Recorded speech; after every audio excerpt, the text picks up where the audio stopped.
పెళ్ళైనా పండగైనా వేడుక ఏదైనా పట్టుచీరల ప్రత్యేక వేదిక వారాహి సిల్క్స్. సుమన్ టీవీ ప్రేక్షకులకు నమస్కారం. ప్రస్తుతం మనతో పాటు ఉన్నారు ప్రముఖ జ్యోతిష్యులు బ్రహ్మశ్రీ నందిపట్ల శ్రీహరి శర్మ గురుగారు. వారితో మాట్లాడదాం. ముఖ్యంగా శ్రావణ మాసం విశిష్టత గురించి అన్ని విషయాలు కూడా తెలుసుకుందాం. గురుగారు నమస్కారం. గురుగారు వాగర్థావివ సంపృక్తౌ వాగర్థ ప్రతిపత్తయే జగతః పితరౌ వందే పార్వతీ పరమేశ్వరౌ. ఆదిత్యాయ చ సోమాయ మంగళాయ బుధాయ చ గురుశుక్రశనిభ్యశ్చ రాహవే కేతవే నమః. శృంగేరి జగద్గురు పీఠాధిపతులకి కంచి పీఠాధిపతులకి నమస్కారములు తెలియజేసుకుంటూ కార్యక్రమాన్ని ప్రారంభిద్దాం. గురుగారు, మరి శ్రావణ మాసం రాబోతుంది, విశిష్టత ఏంటో తెలియజేస్తారా గురుగారు? మొదటగా శ్రావణ మాసం అనేసరికి అందరికీ గుర్తుకొచ్చేటువంటిది వరలక్ష్మి వ్రతం. ఎస్ గురుగారు, అందరూ మహిళలు కూడా నోములు వ్రతాలు అంటూ మొత్తం చక్కగా చేసుకుంటూ తమ యొక్క పాతివ్రత్యంలో భాగంగా భర్త బాగుండాలి, కుటుంబం బాగుండాలి, సిరి సంపదలతో ఆనందంగా వర్ధిల్లాలి అనేటువంటి కోరికలతో అందరూ కూడా సంతోషంగా ఇంటిల్లిపాది అందరూ కూడా ఆడవాళ్ళందరూ కూడా ఒకచోట గుమికూడి కానీ లేకపోతే ఎవరిళ్లలో వాళ్ళు కానీ చక్కగా వైభవోపేతంగా లక్ష్మి యొక్క ఆరాధన ఎక్కువగా చేస్తారు. కానీ వాస్తవానికి గమనించాల్సినటువంటి అంశం ఏంటంటే, సాక్షాత్తు పార్వతీదేవి పరమేశ్వరుని అడిగినప్పుడు మాసంలో కల్లా నీకు ఇష్టమైన మాసం ఏందయ్యా అంటే టక్కున శ్రావణ మాసం అని చెబుతాడు. అవునా గురు? కార్తీక మాసం కార్తీక మాసం కాదు, శ్రావణ మాసం. అందుకని మీకు నార్త్ సైడ్లో ఎక్కువగా కావడి మోసుకొని వెళ్తుంటుంటారు. అంటే నీరు నిండా చెంబులో కానీ లేకపోతే ఒక బిందెలో కానీ నీరు నింపుకొని ఇంట్లో తీసుకున్న బావి నీరు కానీ వాళ్ళ ఊళ్ళో ఉండేటువంటి నీరు కానీ చెరువులో ఉండే నీరు తీసుకొని ఆ నీటిని బంబం భోలేనాథ్ అనుకుంటూ ఇంటి నుంచి మొదలుకొని పాదయాత్ర చేసుకుంటూ దగ్గరలోని జ్యోతిర్లింగానికి వెళ్ళి ఆ నీటితో అభిషేకం చేస్తారు. ఇది విశేషంగా నార్త్ సైడు ఎక్కువగా శివారాధన కాబట్టి శివారాధన చాలా విశేషం. అందున శ్రావణ సోమవారాలంటే పరమేశ్వరుని యొక్క అనుగ్రహం అతి శీఘ్రంగా పొందేటువంటి యోగం అని చెప్పవచ్చు. ఇక మంగళవారాలంటే చెప్పాల్సిన పని లేదు. పెళ్లి కాని అమ్మాయిలు, పైగా వివాహమైనటువంటి అమ్మాయిలు భర్త యొక్క సౌభాగ్యం వృద్ధి చెందాలనే ఉద్దేశంతో మంగళగౌరి వ్రతాన్ని దగ్గరుండి ఆచరించుకుంటారు. ఇక బుధవారాలు గణేష అనుగ్రహం కోసం, గురువారం నాడు దత్తాత్రేయుని యొక్క అనుగ్రహం కోసం, శుక్రవారం నాడు లక్ష్మి యొక్క అనుగ్రహం కోసం, శ్రావణ శనివారాలు ముఖ్యంగా వెంకటేశ్వర స్వామి దీపారాధన అనేటువంటిది మొదలు పెడతారు. వెంకటేశ్వర స్వామి ఆరాధన ఎక్కువగా ఉంటుంది. పైగా ఈ సంబంధించినటువంటి శ్రావణ శనివారాలు కూడా విశేషం. ఆదివారాలు ఉన్నాయనుకోండి, అద్భుతంగా శ్రావణ ఆదివారాలు సూర్య భగవాన్ యొక్క ఆరాధన, ఇవన్నీ కూడా ఈ శ్రావణ మాసంలో కూడా అసలు అద్భుతమైన మాసం. అంటే మనకు ఏం చెప్పబడిందంటే పురాణాల్లో ఈ యొక్క వసంత ఋతువు ప్రవేశం చేసినప్పుడు ప్రకృతిలో ఉన్నటువంటి వృక్షాది జాతులన్నీ కూడాను ఆకులు రాలిపోయి చిగుర్లు ఇచ్చి ఈ శ్రావణ మాసానికి చెట్టంతా కూడా నిండుగా నవయవ్వనముతో నవనవలాడే విధంగా ఆనందంగా మెరుస్తూ ఉంటుందట. అంటే ఏంటి మీకు అర్థం చేసుకుంటే, యవ్వనంలో ఎంతటి పనైనా కానీ మనం చేయగలుగుతాం. అట్లాగే మాసాలలోకెల్లా యవ్వన మాసం ఈ శ్రావణ మాసం. ఈ శ్రావణ మాసంలో తలపెట్టిన ఏ కార్యమైనా కానీ అతి శీఘ్రంగా దిగ్విజయంగా నెరవేరుతుందని చెప్పవచ్చు. పైగా సాధారణంగా వంకాయని ఏకాదశి తిథి, చతుర్దశి తిథిలో భుజించకూడదు. అటువంటిది ఈ యొక్క వంకాయ కూరగాయని ఈ యొక్క మాసం మొత్తం కూడా భుజించకూడదని శాస్త్రం చెప్పబడింది. అస్సలు తినకూడదు. ఈ యొక్క మాసంలో వంకాయని తినకూడదు. ఏమైనా కారణం ఉందా గురుగారు? కారణం శాస్త్రం అంటే నాకు తెలిసి ఈ యొక్క శ్రావణ మాసం వర్ష ఋతువు కదమ్మా. ఈ వంకాయ శరీరానికి అజీర్ణకారిడిగా లేకపోతే కొంత పైత్య కారణముగా ఉంటుంది. ఇచ్చింగ్ ప్రాబ్లమ్స్ తీసుకొని అటువంటిది కాబట్టి సైన్స్ పరంగా ఆలోచించి వంకాయని తినకూడదని పెట్టి ఉంటారేమో. అంతే తప్ప చారిత్రకమైనటువంటి ఆధారం ఏమీ లేదు. విజ్ఞానపరమైన ఆధారంగానే ఈ యొక్క వంకాయని నిషేధం చేసి ఉండవచ్చు శ్రావణ మాసంలో. గురుగారు, మరి ఆగస్టు 13 నుంచి శ్రావణం మొదలవబోతోంది. 12వ తారీఖు నుంచి మేము పూజా సామాన్లు తెచ్చుకోవచ్చా, తెచ్చుకోకూడదా? అమావాస్య, గ్రహణాలు ఇలా అన్నీ కూడా వస్తున్నాయి. దేవుడి గదిని ఏ విధంగా శుభ్రం చేసుకోవాలి, ఇదంతా కూడా ఒకసారి ఎలా చేసుకోవాలి అంటారు మా ఆడవారంతా కూడా? ప్రధానంగా చాలామంది ఆలోచించేటువంటిది అంటే అమావాస్య రోజున ఈ సంబంధించినటువంటి ఈ యొక్క పూజాది కార్యక్రమాలు కానీ వస్తువులు కానీ తీసుకోకూడదు, శుభ్రపరచుకోకూడదు అని చెప్పేసి. కానీ వాస్తవానికి దీన్ని చుక్కల అమావాస్య అని అంటారు. పాత వస్తువులు పూజకు సంబంధించి అటకెక్కించుంటారు కదా, లేదా ఇంట్లో దూరంగా పెట్టుంటారు కదా, దీపారాధన కుందులు కానీ పూజా సంబంధమైన వస్తువులు ఈ యొక్క 12వ తారీఖు అమావాస్య రోజున చక్కగా మీరు ఇంట్లో క్లీన్ చేసుకోవచ్చు, తప్పు లేదు. ఇల్లుని మాత్రం బుధవారం నుంచి శుభ్రం చేసుకోవచ్చు. అయితే చాలా మందికి ఉన్నటువంటిది ఈ యొక్క 12వ తారీఖు నాడు గ్రహణం ఉంది కదా, మరి శుభ్రం చేసుకోవచ్చు అని అంటారు. 12వ తారీఖు మనదే భారతదేశంలో కనిపించట్లేదు. భారతదేశంలో కనిపించినటువంటి సూర్యగ్రహణానికి ఆచార నియమాలు పాటించాల్సిన పని లేదు. అయితే ఈ యొక్క సూర్యగ్రహణం కర్కాటక రాశిలో ఆశ్లేష నక్షత్రంలో ఉంది కాబట్టి మేష, మిథున, కర్కాటక, సింహ, తుల, వృశ్చిక, ధనస్సు, మకర, మీన రాశిలో జన్మించిన వారికి మాత్రం కాస్త ఇబ్బందికర పరిస్థితులు అనేటువంటివి ఈ యొక్క సూర్యగ్రహణం ఏర్పడుతున్నటువంటి కారణం వల్ల. ఇబ్బంది అంటే ఏమీ లేదమ్మా, చిన్న దెబ్బ తగిలే చోట కొంత పెద్దగా దెబ్బ తగులుతుంది. 50 రూపాయలు నష్టపోయే చోట 100 రూపాయలు నష్టపోతారు. ఇలాంటివి అంతే తప్ప పెద్దగా జీవితంలో మార్పులు అనేటువంటివి ఏమీ ఉండవు. కాకపోతే ప్రకృతి విపత్తులు అనేటువంటివి ఉంటాయి. ఇక గమనించుకున్నట్లయితే ఈ యొక్క సంబంధించినటువంటి గ్రహణ సందర్భంగా కుక్కి సుబ్రహ్మణ్య క్షేత్రంలో ఈ చెప్పిన రాశుల్లో దోష నివారణకి ఈ యొక్క గ్రహణ దోష నివారణ పూజల హోమాలు, ఎవరైతే కుజదోష నివారణ కావాలనుకుంటారో, సంతానపరమైన సమస్యలు నివారణ కావాలనుకుంటారో, వివాహ సమస్యలు తొలగిపోవాలనుకుంటారో, అనారోగ్య సమస్యల నుంచి బయటపడాలని అనుకుంటారో, సొంత ఇంటి కల నెరవేరాలని కోరుకుంటారో, ఎవరి జాతకంలోనైతే రాహుకేతులు సర్పదోషాలు ఉంటాయో, కాలసర్పదోషం ఉంటుందో, అటువంటి దోష నివారణార్థమే కుక్కి సుబ్రహ్మణ్య క్షేత్రంలో ఈ యొక్క దోష నివారణ అన్ని సమస్యల నివారణకి కార్యక్రమాలు జరిపించడం జరుగుతుంది. అలాగే శని వక్రీకరించినటువంటి కారణం చేత 12 రాశుల వారికి దోష ప్రభావం ఉంది కాబట్టి 12 రాశుల వారు చేయించుకోవాల్సిందే శని నివారణ.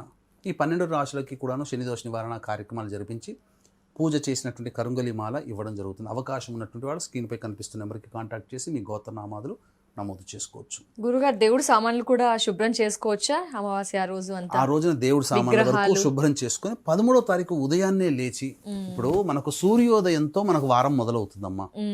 కాబట్టి సూర్యోదయం కంటే ముందే నిద్రలేచి కాలకృత్యాదులన్నీ తీర్చుకొని ఇల్లంతా కూడా బూజంతా తులుపుకొని ఎత్ర శుచి తత్ర దేవతాః, లక్ష్మీ దేవతారాధన ఈ శ్రావణ మాసంలో ఉంది కాబట్టి చక్కగా ఈ యొక్క సంబంధించినటువంటి ఇల్లంతా కూడా క్లీన్గా కడిగిన తర్వాత ఒక బకెట్ నీళ్ళల్లో పసుపు, కుంకుమ పువ్వు, గళ్ళ ఉప్పు, గంగా జలము, గోదావరి, కృష్ణా నదీ తీరము ఇవన్నీ వేసి చక్కగా కలియబెట్టిన తర్వాత జాజికాయ, జాపత్రి ఇవన్నీ వేయాలి, పచ్చకర్పూరం ఇవన్నీ వేయాలి.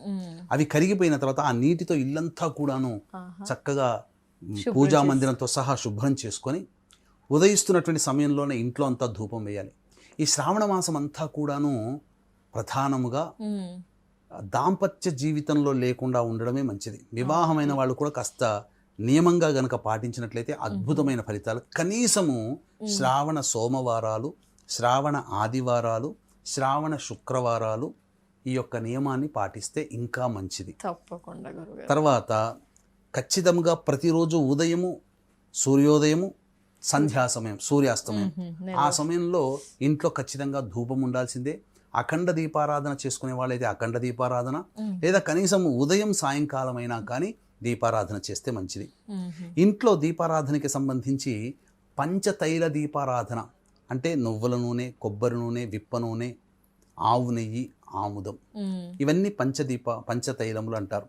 వీటితో దొరుకుతాయమ్మా. వీటన్నిటినీ కలిపి దీపారాధన చేయొచ్చు, లేదా 5 రకాల దీపాలు 5 రకాలైనటువంటి నూనె పదార్థాలతో గనక వెలిగించినట్లయితే ఇంట్లో దేదీప్యమైనటువంటి వైభవోపేతమైనటువంటి కళ, లక్ష్మీ కళ ఉట్టిపడుతుంది. ఆ నెల రోజుల పాటు ఈ విధంగా చేస్తే ఎంతో ప్రశాంతత, నీ ఇంట్లో ఉన్న నెగిటివ్ ఎనర్జీ అంతా తొలగిపోతుందమ్మా. తప్పకుండా. గురుగారు, శ్రావణ మాసం అనగానే వరలక్ష్మి వ్రతానికి ఎక్కువగా ప్రాధాన్యత ఇస్తుంటాము, చేసుకుంటూ ఉంటాము. కొన్నిసార్లు ఆటంకం కలిగితే ఏమైనా చాయిస్ ఉంటుందా? ఎలా చేయాలి, ఎలా అంటారు గురుగారు? ఇప్పుడు 21వ తారీఖు రోజున కదమ్మా, అంటే మనకు ఉన్నటువంటి శ్రావణ మాసంలో ఉన్నటువంటి పండుగలు గనక మనం చూసుకున్నట్లయితే స్వర్ణగౌరి వ్రతం 15వ తారీఖు, 16వ తారీఖు నాగుల చవితి, 17వ తారీఖు నాగుల పంచమి, 18వ తారీఖు రోజున మంగళగౌరి వ్రతం ప్రారంభమవుతుంది.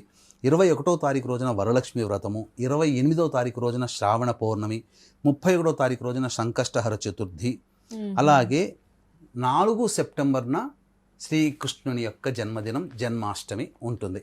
ఓ కాబట్టి ఈ పండుగల్లో ఎక్కువగా వరలక్ష్మి వ్రతం అనేటువంటిది మనకు ప్రధానమైనటువంటిది కాబట్టి ఈ వరలక్ష్మి వ్రతము రోజున ఎవరికైతే ఆటంకాలు వచ్చినాక ఆ వరలక్ష్మి వ్రతం గనక ఉన్న రోజున 5వ రోజు గనక స్నానం అయితే వరలక్ష్మి వ్రతం ఆచరించుకోవచ్చు. 4వ రోజు అయింది కదా చేసుకోవచ్చు అంటే చేసుకోకూడదు.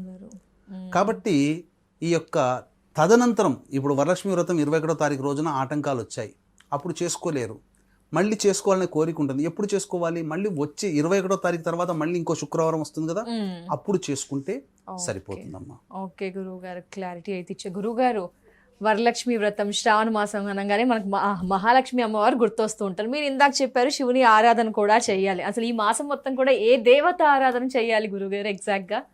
ప్రధానంగా వరలక్ష్మి వ్రతం ఆచరించేటువంటిది మనకు శ్రావణ మాసంగానే అదే గుర్తుకొస్తుంది. అవును, అదే పూర్వకాలంలో మంగళగౌరి వ్రతం ఆచరించేవాళ్ళు. శ్రావణ పౌర్ణమి వస్తే అది గాయత్రి జయంతి, దత్తా మన ఈ సంబంధించినటువంటి ఈ యొక్క హయగ్రీవ జయంతి కూడా ఆ రోజే చెప్పబడి ఉంది.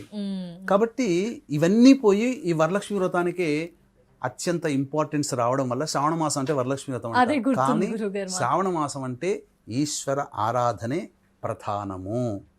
శ్రావణ సోమవారాలు ఎవరైతే విడవకుండా ఈశ్వరారాధన చేస్తారో, ఈ శ్రావణ సోమవారం నుంచి మొదలుకొని మార్గశిర మాసం వరకు కూడా, అంటే శ్రావణం, భాద్రపదం, ఆశ్వీజం, కార్తీకం, మార్గశిర మాసంలో వచ్చేటువంటి పౌర్ణమి వరకు వచ్చేటువంటి ఈ సోమవారాలు ఎవరైతే నియమాన్ని పాటిస్తారో ఆ యొక్క వాడి యొక్క పుణ్యాన్ని మనం వర్ణించడానికి అలవి కానటువంటిది.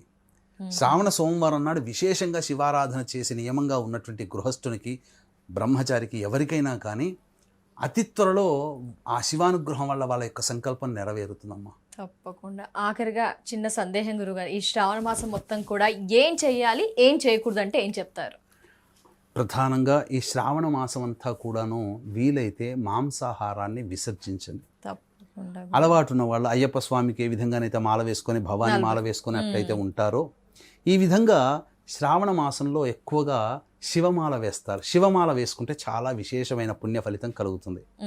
శివమాల వేసుకోవడం, అలాగే అవకాశం ఉండి ఏదైనా ఒక గొప్ప సంకల్పం నెరవేరాలనే కోరిక ఉంటుంది కదా, అటువంటి వాళ్ళు మాల వేసుకున్నా వేసుకోకపోయినా బ్రహ్మచర్య వ్రతాన్ని ఆచరించడం. అది తప్పిందని కనీసము శ్రావణ సోమవారాలు, శ్రావణ ఆదివారాలు, శ్రావణ శుక్రవారాలు ఈ నియమాన్ని గనక పాటించినట్లయితే తప్పకుండా ధూమపానము, మద్యపానము, మాంసాహారము, దాంపత్య జీవనం ఇవన్నీ కూడా నిషేధించుకొని చక్కగా దేవతారాధన. ఎప్పుడు కూడా ఈ శ్రావణ మాసం అంతా కూడా ఈశ్వరునికి సంబంధించిన మాసం కాబట్టి శివాయ నమః, శివాయ నమః, శివాయ నమః, లేదా నమఃశంకరాయ, నమఃశంకరాయ, నమఃశంకరాయ అని మనస్సులో ఎల్లప్పుడూ జపం చేస్తూ ఉంటే గనక ఆ వ్యక్తికి శ్రావణ మాసం యొక్క పుణ్య ఫలితం సంపూర్ణంగా కలుగుతుంది. శ్రావణ మాసంలో ఈశ్వరారాధన చేసి సమస్తమైనటువంటి బ్రతికుండగా చెయ్యకూడనటువంటి పాపాలన్నీ చేసి అంచెములో ఈ శ్రావణ మాస మహత్యాన్ని తెలుసుకొని ఆ యొక్క శ్రావణ సోమవారాన్ని ఆచరించినటువంటి కారణము చేత ఆ వ్యక్తులకి పరమశివుడు కైలాసంలో మోక్షస్థానాన్ని కలగచేశాడు. మరి అటువంటి గొప్పదైనటువంటి శ్రావణ సోమవారానికి సంబంధించిన వ్రతాన్ని ఆచరించడం, ముఖ్యంగా ఈ శ్రావణ మాసం అంతా శివారాధన చేయడం వల్ల సమస్త పాపకర్మ దోషాలు తొలగిపోతాయి అని చెప్పడంలో ఏమాత్రం సందేహం లేదు. అవకాశం ఉంటే వీక్షించేటువంటి ప్రేక్షకులు కూడా ఈ 12వ తారీఖు గ్రహణం ఉంది కాబట్టి కుక్కి సుబ్రహ్మణ్య క్షేత్రంలో మన పీఠమ ఆధ్వర్యంలో ఈ గ్రహణ దోష నివారణ మేష, మిథున, కర్కాటక, సింహ, తుల, వృశ్చిక, మకర, కుంభ, మకర, మీన రాశిలో జన్మించిన వారికి, అలాగే వివాహ సమస్యలు, ఉద్యోగ సమస్యలు, అనారోగ్య సమస్యలు, సంతానపరమైన సమస్యలు, కాలసర్పదోష నివారణ, ఆడవాళ్ళకి మాంగళ్య అభివృద్ధి, ఇటువంటివన్నీ దోషాల నివారణకి, మరియు శని వక్రగతి ఉన్నది కాబట్టి 12 రాశుల వారికి శని దోష నివారణకి సంబంధించినటువంటి హోమాది కార్యక్రమాలు జరిపించి శక్తిపాతం చేసినటువంటి కరుంగలి మాల ఇవ్వడం జరుగుతుంది. కాబట్టి 12వ తారీఖు రాత్రి 8 గంటల లోపల స్క్రీన్పై కనిపిస్తున్న నెంబర్కి కాంటాక్ట్ చేసి మీ గోత్రనామాలు నమోదు చేసుకోవచ్చు. తప్పకుండా. ధన్యవాదాలు గురుగారు, నమస్కారం. సర్వం శ్రీ ఉమామహేశ్వర పరబ్రహ్మార్పణమస్తు. సో చూసారు కదా, శ్రావణ మాసం విశిష్టత గురుగారు చాలా చక్కగా తెలియజేశారు కాబట్టి సద్వినియోగపరచుకోండి. అలాగే గురువుగారి ఆధ్వర్యంలో కుక్కి సుబ్రహ్మణ్యేశ్వర దేవాలయంలో గురువుగారి ఆధ్వర్యంలో జరిపించే క్రతువులో మీరంతా కూడా మీ గోత్రనామాదుల్ని నమోదు చేసుకోవాలనుకుంటే కనుక స్క్రీన్ పై నెంబర్ కనిపిస్తుందండి, వెంటనే వివరాలని తెలుసుకోవచ్చు. నమస్కారం.